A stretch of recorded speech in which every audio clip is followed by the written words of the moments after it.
앞에 그림을 보시면 저 목 위에 있는 거는 흉쇄유돌근이에요. 그리고 이 가슴에 있는 거는 대흉근입니다. 그리고 배에 있는 거는 복직근입니다. 요 밑에는 추체근이에요. 사실 여기서 생각했던 게 내전근까지 연결되는 거고요. 뒤에 요 뒷모습은요.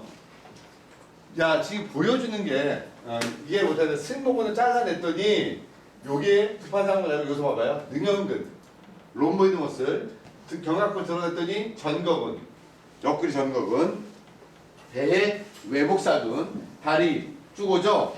대퇴근막장근, 장경인대. 요게 하나 근육이라는 거예요. 이렇게 근육의 흐름을 잘 보시라는 얘기예요. 자, 다시 볼게요. 요 그림에서 흉쇄유돌근 위에 그림이 끊긴 게 있어요. 그게 교근이야. 교근, 흉쇄유돌근, 대흉근, 복직근, 추체근, 대퇴내전근이 하나의 근육이다. 요 근육 등줄기에서는 설명했듯이 능형근부터 해서 전거근, 외복사근, 대퇴근막장근이 하나의 근육이다 라는 그림을 제가 좀 이따가 직접 카데바 사진 보여드릴 거예요. 보이고요. 자, 대흉근, 복직근, 추체근, 대퇴내전근은 연결되는 요 근육의 흐름을 봐라. 그러나 막상 해박실 들어가서 근육을 찾으려면 못 찾아요. 이렇게 그림이니까 보게 되는 거죠. 그리고 생각보다 지방이나 이런 부유물들이 많아서 근육이 잘 구분이 안 되는 것도 많아요. 조심해서 보지 않으면. 자, 요 그림은요.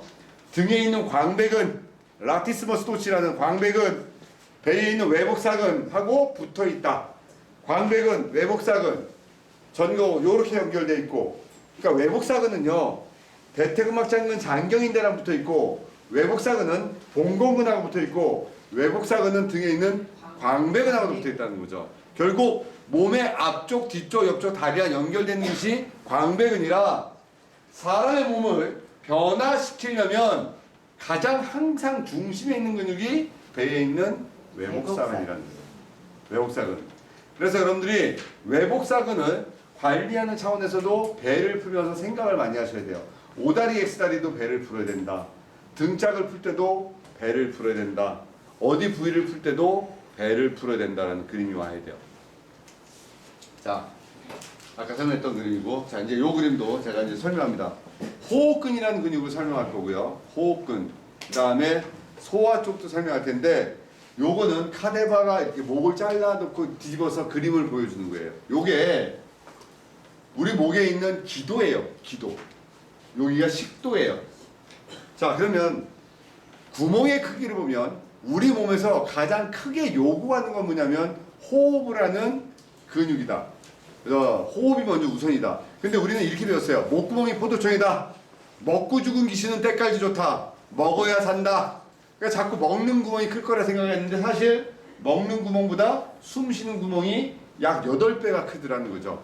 그래서 우리는 숨 쉬는 거에 먼저 기준을 두고 숨 쉬는 거에 대한 근육의 치료의 첫 번째 타켓을 둬야 된다. 그것이 어디냐? 숨 쉬는 게 횡격막이다. 난 이제 횡격막. 자, 횡격막. 횡격막이 숨 쉬는 근육이고 그 타켓인데 요 횡격막의 지배신경은 경추 3번에서부터 5번이다.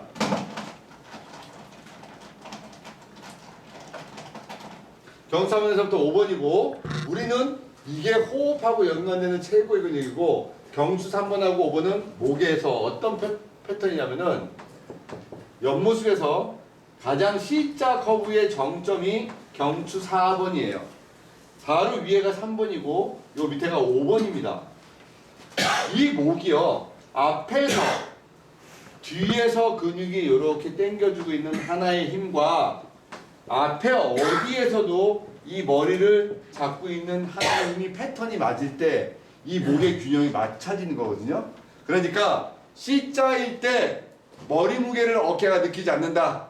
정상적인 머리 무게는 체중의 10분의 1 또는 5.5에서 6kg. 아니 저처럼 머리가 큰 사람은 더 나가서. 그러나 공부하기 쉽게 10kg라고 정했을 때 C자일 때 머리 무게가 어깨에서 하나도 느끼지 않는다. 제로. 그러나 얘가 1자일 때는 10 곱하기 1이 돼서 어깨에 10kg가 느껴진다. 그러나 거북목이 돼버리면 10 곱하기 4가 돼서 양쪽 어깨에 20kg짜리 쌀풀에 가다시 얹어진 거랑 똑같이 되더라. 그러면 이 머리 무게가 C자일 때 뒤에서 잡아주는 이 근육의 힘과 뒤에서 잡아주는 힘과 반대에서 어디에서 균형을 잡아주는 힘이 있지 않을까라는 것을 전제 조건을 놓고 근육을 봤더니 이 근육의 앞쪽은 유두 위의 세치 포인트에서 목을 잡고 있다는 거죠. 결국 여기를 풀면 목이 풀리고 목이 풀면 경추 3번하고 5번이 활동 영역의 에너지가 충분해지면 여기가 풀리면 횡격막의 소통이 원활해지고 횡격막의 소통이 원활해지면 우리 인체는 치유 반응이 일어나겠더라. 우리 인체의 근육이 650개입니다. 650개의 근육이라는 숫자를 놓고 고민을 해봐야 됩니다. 그러면 650개 근육이라는 숫자를 머릿속에서 먼저 생각을 해놓고 이 근육은 우리가 생활하는데 어떻게 연관이 있고 치료를 할 때 어떻게 연관이 되고 이 치료적 관점과 횡격막과 경추는 또 어떤 연관이 되고 유두 위의 세치 포인트는 또 어떻게 연관되니까 어디 근육을 풀어야 되지? 라고 고민을 하셔야 돼요. 뻔뻔하게 설명합시다. 오늘 뻔한 얘기를 하셨어요. 뻔한 얘기. 뻔하다. 그럼 누구나 다 안다는 얘기예요, 지금 이거는. 근데 여러분들 모르면 뻔한 얘기가 아니잖아요. 이 강의를 들으면서 야 이거 뻔한 얘기야 라고 들을 때까지 반복해서 들으시고요. 반복해서 받아 적으면서 적으셔야 돼요. 받아 적고 또 적으면 살아남을 수 있다. 적자 생존이에요. 자, 그래서 목의 패턴을 봅니다. 횡격막은요. 숨을 쉬면 650개의 근육이 한 번에 움직입니다. 여기에는 또 어떤 존재 조건이 있다면 심장에서 피가 나가요. 피가 나가서 전신으로 피가 쫙 뿌려져요. 뿌려지고 나서 다시 모세혈관을 통해서 심장으로 올라갑니다. 우리는 심장에서 나가는 피를 동맥이라고 부르고 심장으로 올라가는 피를 정맥이라고 부르더라. 심장의 역할은 피를 보내는 것 가지고 심장 다시 올라가는 것은 정맥 안에 판막이 들어있더라. 이렇게. 그래서 피가 올라가면 문이 닫히면서 올라가는데 이 판막의 역할은 결국 근육의 수축과 이완이더라. 그럼 결국 근육이 수축과 이완이라면 혈액순환이 잘 되겠네. 혈액순환이 잘 되면 피를 통해서 치유 반응이 일어나겠네. 저 위에 뇌와 여기 아까 있던 자본력과 그 다음에 혈액이 움직이는 아까 인력시야 첫 번째 시간에 얘기했던 거죠. 얘네들이 움직이게 하는 게 그럼 피겠네. 이 피가 움직이는 거는 결국 횡격막이 움직여야 되겠네. 횡격막이 움직이면 근육이 650개가 다 움직이고 650개 근육이 움직이면 정맥순환이 일어나니까 결국 치유 에너지가 돌아가겠다. 이게 자연 치유력이구나. 그렇다면 이제 호흡근이라는 근육을 좀 더 관점적 생각을 가지고 봐야 되는데 호흡근의 첫 번째 대표 근육을 횡격막으로 정의하자. 횡격막을 움직이게 하는 그 뿌리는 경추 3번하고 5번이고 그 경추뼈를 잡고 있는 것은 유두 위의 세치 포인트인 포인트더라. 대흉근 위에 있는. 자, 이렇게 알고 나면 이제부터 그림이 보입니다. 두 번째. 이건 혈관이에요. 혈관인데 머리라는 조직은요. 머리는 뇌가 들어있어요. 뇌의 크기는 체중의 3%예요. 뇌가 쓰는 산소량은 전체 소모량의 약 30% 가까이를 산소가 써요. 산소를 써요, 뇌가. 결국 뇌가 쓰는 산소는 피를 안고 돌 때 그 산소가 소모되는 거죠. 그러면 뇌가 쓰는 산소량이 30%라면 뇌의 크기가 커야 되는데 뇌는 체중의 3%밖에 안 돼요. 그리고 여기에는 피가 상당히 많이 올라가야지 산소가 올라갈 거 아니에요. 그렇다면 저는 혈관이 얘가 동맥이어야 되지 않겠느냐라고 생각을 했더니 이거를 해주는 교수님 말씀에 의하면 신 교수 노 얘는 정맥이야. 네? 왜요? 머리가 산소를 많이 써야 된다며요. 그럼 피가 많이 올라가야 되지 않아요? 야, 이 정도 혈관에서 충분히 올라오는데 문제는 머리에서 피가 많이 올라와서 문제가 생기지 않고 못 내려오면 터지는 거다. 그래서 머리 쪽에는 혈액순환 중에서 중요하게 생각하는 것은 내려보내는 순환이 중요하다. 그래서 혈액순환 개선제는 동맥순환 개선제보다 정맥순환 개선제가 많은 이유도 이거다. 그래서 이거를 풀어주는 유일한 방법은 경추 1번과 2번을 열어서 당겨서 그 문을 열어주면 머리 위에 걸려있는 피가 내려와서 머리가 가벼워지고 뇌압이 떨어지고 혈압이 떨어지고 림프순환이 되고 640만 대 뇌신경 흐름이 원활하게 되는 거다 라는 얘기가 나오는 거예요. 자, 이제 여기까지 보고 이제 또 다시 근육을 봅니다. 자, 근육을 보기 전에 한 그림 더 봐야 됩니다. 수기요법을 할 때 제가 계속 원리적으로 설명합니다. 요추 1번의 중요성. 왜 우리 뼈는 요추 1번을 기준으로 하지의 관점을 봐야 되는지 봐야 한다. 요추 1번은 하지 관리의 시작점이다. 자, 여기가 팔꿈치 끝나는데 요추 12번, 여기가 요추 1번입니다. 그러면 여기는 허리의 저 윗부분인데 여기를 기준으로 척추신경 밑으로 갈라서 내려갑니다. 그러니까 우리는 치료의 관점은 인간을 두 개의 층으로 나눌 때는 요추 1번 위하고 아래로 나누자. 하지 관리 시작은 요추 1번에서 하자라는 그림이에요. 척추신경을 내려다가 여기서 갈라집니다. 이거는 대한민국에 없습니다. 제가 직접 찍은 사진이니까.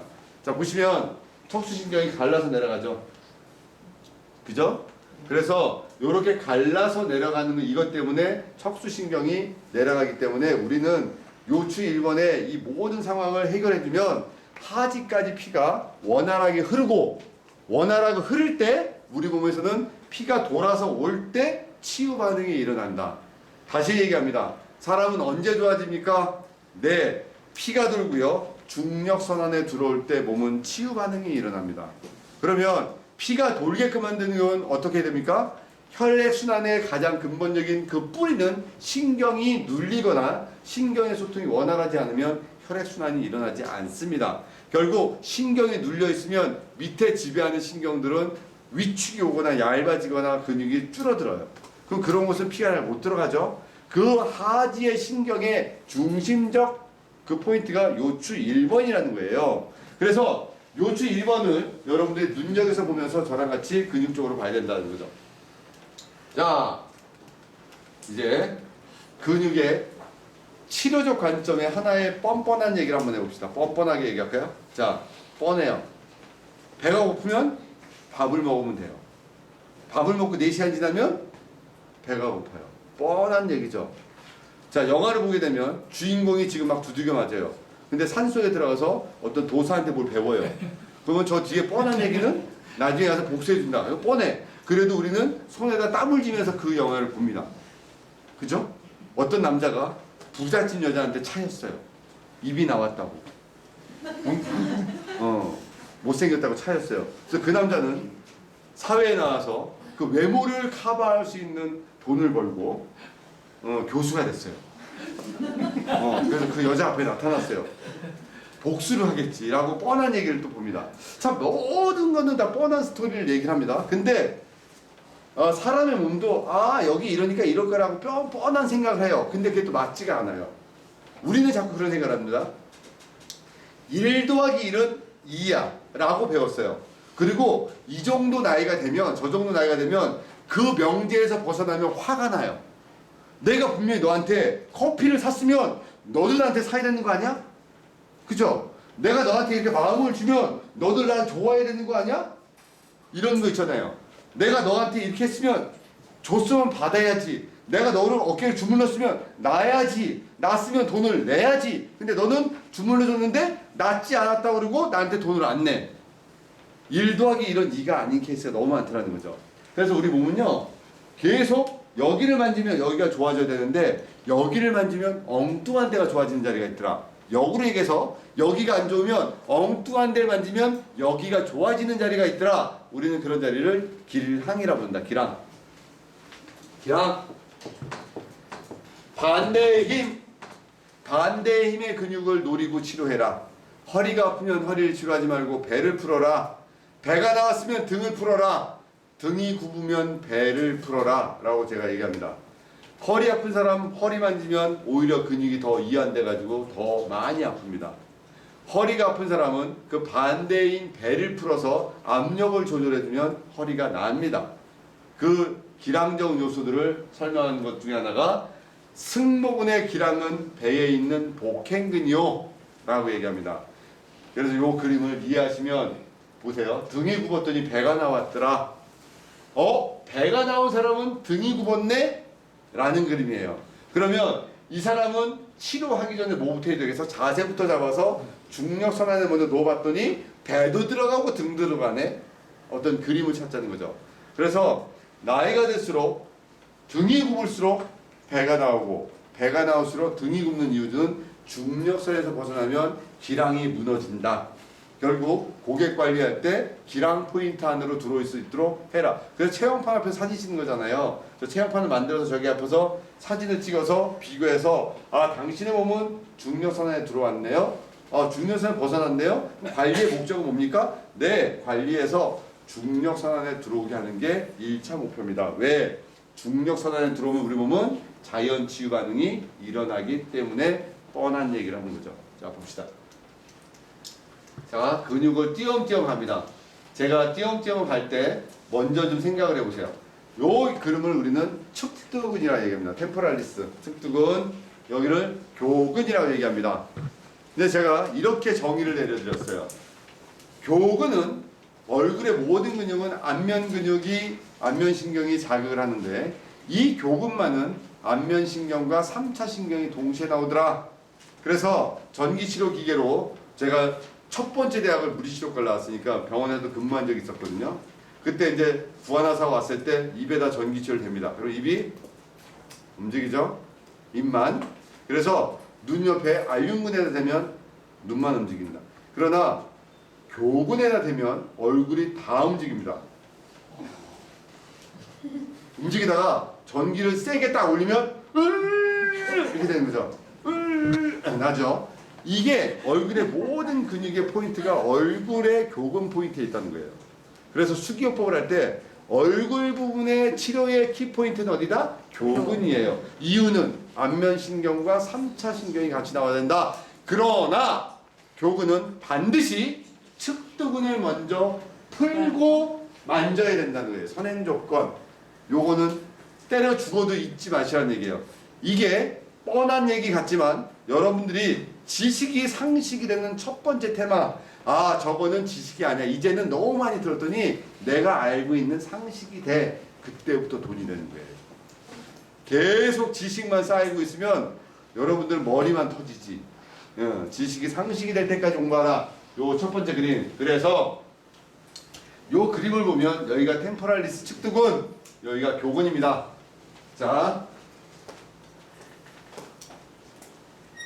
여기 경락이념, 여기 보면 두유라는 자리가 있습니다. 여기 찍어서 보여줘. 두유. 이 한글 경락이념은 제가 만든 겁니다. 제가 머리가 되게 나빠서 한자를 못 봐서 직접 경락이념을 이렇게 한글로 다 만들었어요. 원하시는 분들은 살 수 있어요. 근데 여기에 봐봐요. 두유가 있죠. 네. 이게 위경락이에요. 위경락. 그래서 여기 채기가 있으면 머리가 아픈 거예요. 두경락이, 두유 여기가 머리가. 근데 이 측두근은요 동맥이 겉에 있어요. 아까 혈관 쪽에서도 혈관은요 주사바늘이 들어가면 도망가는데 이쪽도 그냥 손으로 비비면 멍이 들어요. 혈관에. 그러면은 통증이 되게 심하거든요. 제가 측두근을 만질 때는 혈관은 스스로 도망간다고요. 그래서 손을 벌리고 하세요라고 얘기를 하거든요. 그래서 측두근을 관리할 때는 손을 벌리고 관리하셔야 돼요. 풀어서. 자, 측두근을 풀고요. 헤어라인을 풀어서 돌리고요. 그 다음에 교근은 어떻게? 입에서 교근으로, 코에서 교근으로, 눈에서 교근으로, 모든 관리 방향은 교근 방향으로 풀어줘라. 물어봅니다. 고객은, 원장님 나 입이 돌아가는데 왜 자꾸 여기 눈 옆에 비비고 있어요? 물어본다니까요. 그 물어봐서 설명을 해줘도 그들은 아 이거 별로 의미를 두지 않아요. 그러나 여러분들은 진짜 프로이기 때문에 물어보면 바로바로 대답해야 돼요. 3초 안에 대답해라. 3분 안에 그 사람 몸에다 손을 대라. 3주를 다니게 해라. 3, 3, 4의 것이 잊지 마시고. 야, 지금 이거 보는 근육은 관경근이라는 근육입니다. 참 무시하고 포기하지만 치료적 관점에서는 너무너무 중요한 근육이에요. 이 관경근이. 이 해부학적으로요, 피부에 살짝 붙어 있어서 마치 껌종이에서 은박지 떼듯이 얇게 떠야지 나와요. 근데 얘가 이 근막이 어깨하고 얼굴에 붙어 있고 삼각근까지가 있기 때문에요. 팔이 아프거나 목이 아프거나 얼굴 처짐이나 얼굴에 문제가 있으면 이 관경근을 풀어야 되는데 광경근은 아주 얇게 잡고 롤핑 하듯이 풀어가야 돼요. 광경근. 그래서 제가 얘기합니다. 얼굴에 변화를 주고 싶거나 어깨에 통증이 오거나 팔에 통증이 오거나 목에 통증이 오면 광경근을 풀어라. 우리 인체에서 유일하게 성형을 할 수 없는 근육이다. 나이가 들면 목주름인데 이거는 그래서 나이가 들수록 목에다 스카프를 두고 다니는 이유가 목의 주름은 광경근 때문에 성형이 안 되는 근육이에요. 자, 이렇게 광경근 이렇게 인상을 쓰면 나오는 헐크 근육이라고도 합니다. 자, 이제 교근은 제가 설명을 드렸고요. 흉쇄 유돌근, 스테노클레노이드 마스토이드라고 하는 SCM 머슬. 여러분들이 이 흉쇄 유돌근이라는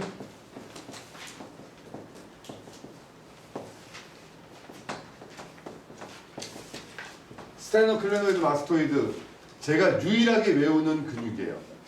왜? 똑똑해 보일 수 있는 마지막 근육. 자, S, C, M. 그래서 흉쇄 유돌근이란 흉골과 쇄골과 유양돌기에 붙어 있다. 자, 얘가 흉골과 쇄골과 유양돌기에 붙어 있다. 그래서 흉쇄 유돌근입니다. 흉쇄 유돌근의 지배신경은 뇌신경 11번 부신경입니다. 흉쇄 유돌근과 승모근은 뇌신경 11번이 지배합니다. 이 흉쇄 유돌근은요, 척추에 붙어 있지 않으면서도 목의 운동에 관여합니다. 이 안에는 뇌로 올라가는 혈액의 80%인 경동맥이 들어있습니다. 흉쇄 유돌근을 통해서 얼굴에서 일어나는 모든 변화를 치료합니다. 얼굴에 부종, 아침에 일어났더니 눈이 안 떠져요, 부었어요, ENT, 이비인후과 질환, 목구멍, 귓구멍, 콧구멍, 그 다음에 이명, 난청, 그죠? 얼굴에 틀어짐, 이 모든 얼굴에서 일어나는 모든 상황은 흉쇄 유돌근을 뜯어서 관리한다. 흉골과 쇄골과 유양돌기에 붙어있다. 그러니까 치료적 관점에서는 목과 얼굴의 어머니라고 부를 수 있는 근육이에요. 이 흉쇄 유돌근입니다. 자, 그래서 여기까지 흉쇄 유돌근까지를 정리하겠습니다.